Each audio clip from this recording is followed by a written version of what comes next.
Shalom kekasih-kekasih Tuhan. Pagi hari ini kita kembali membaca dan merenungkan firman Tuhan dengan judul Menyelami Pikirannya bersama dengan saya Fani Paendong. Injil Matius pasal 16 ayat 21 sampai dengan 28. Sejak waktu itu Yesus mulai menyatakan kepada murid-muridnya bahwa ia harus pergi ke Yerusalem dan menanggung banyak penderitaan dari pihak tua-tua, imam-imam kepala, dan ahli-ahli Taurat, lalu dibunuh dan dibangkitkan pada hari ketiga. Tetapi Petrus menarik Yesus ke samping dan menegur dia, katanya, "Tuhan, kiranya Allah menjauhkan hal itu. Hal itu sekali-kali takkan menimpa engkau."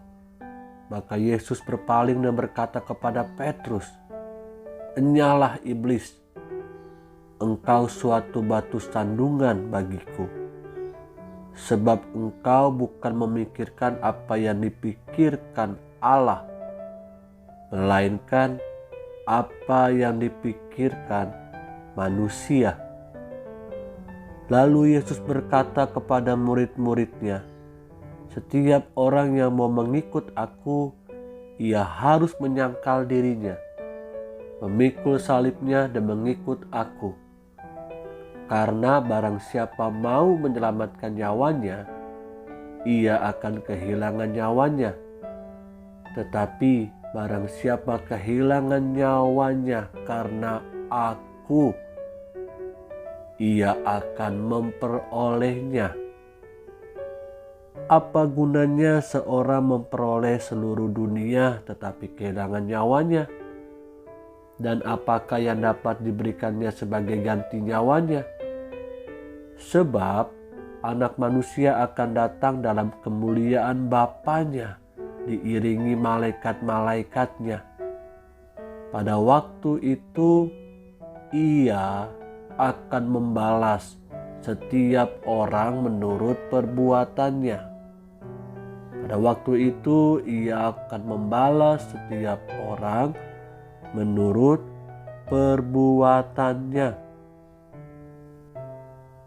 Aku berkata kepadamu, sesungguhnya di antara orang yang hadir di sini ada yang tidak akan mati sebelum mereka melihat Anak Manusia datang sebagai Raja dalam kerajaannya." Kekasih-kekasih Tuhan, salib buat kita tidak sekedar menjadi lambang kemenangan bagi orang-orang percaya, tapi salib juga berbicara tentang hiduplah seperti yang Yesus inginkan, yang Yesus kehendaki. Petrus mencoba untuk mencegah kematian dan penderitaan Yesus di atas kayu salib. Namun Yesus menegur Petrus, mengingatkan Petrus. Petrus memikirkan apa yang dipikirkan oleh manusia, bukan memikirkan apa yang dipikirkan Tuhan, apa yang Tuhan mau dalam kehidupan kita. Setiap orang percaya wajib memikul salibnya masing-masing.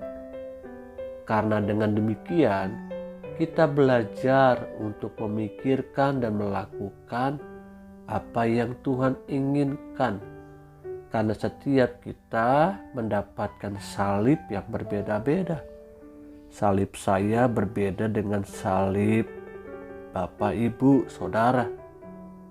Namun salib yang kita pikul adalah menjadi sebuah respon yang benar atas setiap penebusan Yesus dosa-dosa yang sudah kita lakukan selama ini.